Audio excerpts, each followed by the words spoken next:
Assalamualaikum warahmatullahi wabarakatuh. Perkenalkan, nama saya Firza Rizky Munita. Saya dari kelas BKI 4C. Di sini saya akan menjelaskan materi yang pertama tentang pengadaan dan penggunaan modal, yang dimana definisi dan pengertian modal ialah modal merujuk atau mencakup kepada aspek keuangan yang uang tersebut bisa menjadi biaya awal untuk membangun sebuah bisnis.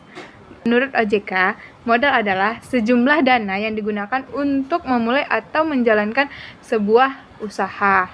Yang kedua, manfaat modal bagi usaha, yaitu sewa tempat, di mana modal dapat digunakan untuk membayar uang sewa tempat seperti ruko, gedung yang digunakan sebagai tempat usaha.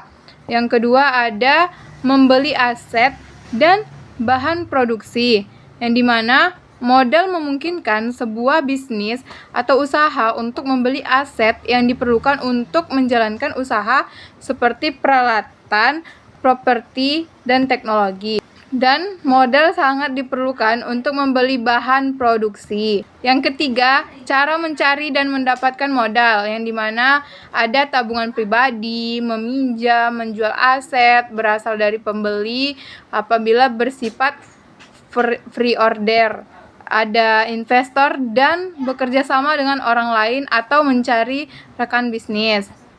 Yang keempat, ada kesalahan saat mengelola modal usaha, yang dimana ada memperkerjakan terlalu banyak orang, tidak membuat anggaran. Yang ketiga, ada mencampur adukan keuangan pribadi dan bisnis. Yang keempat, ada tidak memiliki atau mempersiapkan dana darurat. Yang kelima, ada terlalu banyak membeli atau menggunakan modal untuk pendanaan yang mungkin tidak dibutuhkan. Yang keenam, ada mengabaikan pengeluaran kecil. Yang terakhir, ada tidak melakukan pembukuan.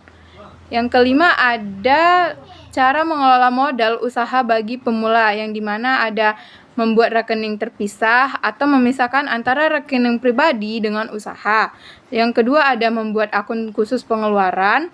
Yang ketiga, ada membuat catatan pembukuan atau pemasukan dan pengeluaran.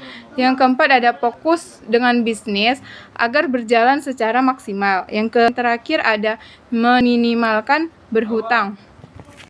Baiklah, di sini saya akan menjelaskan materi yang kedua tentang analisis peluang pasar, yang dimana peluang pasar itu adalah potensi bisnis atau kesempatan untuk memasarkan produk atau layanan kepada konsumen yang membutuhkan atau menginginkannya. Untuk menemukan peluang pasar yang baik, Anda perlu melakukan riset pasar, memahami kebutuhan dan keinginan konsumen, serta menganalisis tren dan persaingan di industri yang relevan. Sedangkan menurut Kotler, peluang pasar itu sebagai suatu bidang kebutuhan pembeli di mana perusahaan dapat beroperasi secara menguntungkan. Sedangkan menurut Fries dan Robinson, sebuah upaya diagnostik untuk menginterpretasikan atribut-atribut lingkungan serta perubahannya. Pasar ialah situasi penting yang paling menguntungkan dalam lingkungan perusahaan. Keberhasilan perusahaan dalam mencapai tujuan dan sasaran sangat dipengaruhi oleh kemampuan perusahaan tersebut dalam memasarkan produknya. Untuk itu, pertumbuhan pasar di masa yang akan datang sangat diperlukan. Analisa peluang pasar merupakan proses riset terhadap faktor-faktor lingkungan ekstrim yang mempengaruhi kegiatan usaha perusahaan tersebut.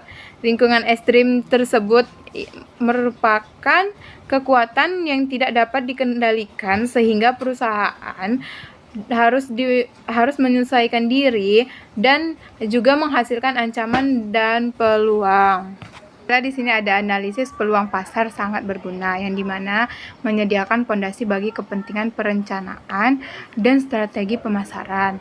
Ada mengestimasi pengaruh-pengaruh lingkungan yang mungkin timbul pada masa yang akan datang dan mempertimbangkan tren masyarakat pada masa yang akan datang yang akan munculnya ide dan strategi baru. Lalu ada membaca peluang pasar, yang dimana merupakan hal yang penting untuk mengetahui apakah produk yang diciptakan mempunyai peluang untuk dipasarkan dengan baik.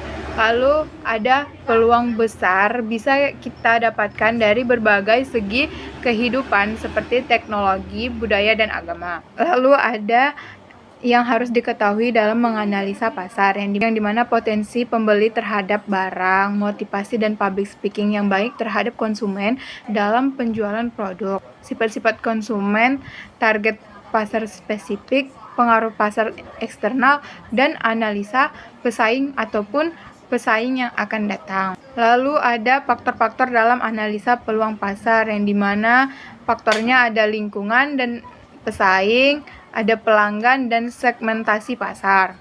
Lalu yang terakhir di sini ada analisis lingkungan dan pesaing, yang dimana di sini untuk memahami peluang dan tantangan potensial dalam jangka panjang. Lalu ada dinamika, industri, dan perubahan strategi.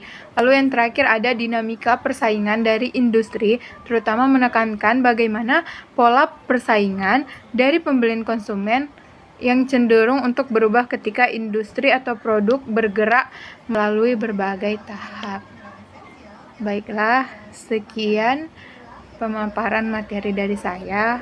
Kurang dan lebihnya saya mohon maaf. Wabillahi taufiq wal hidayah. Wassalamualaikum warahmatullahi wabarakatuh.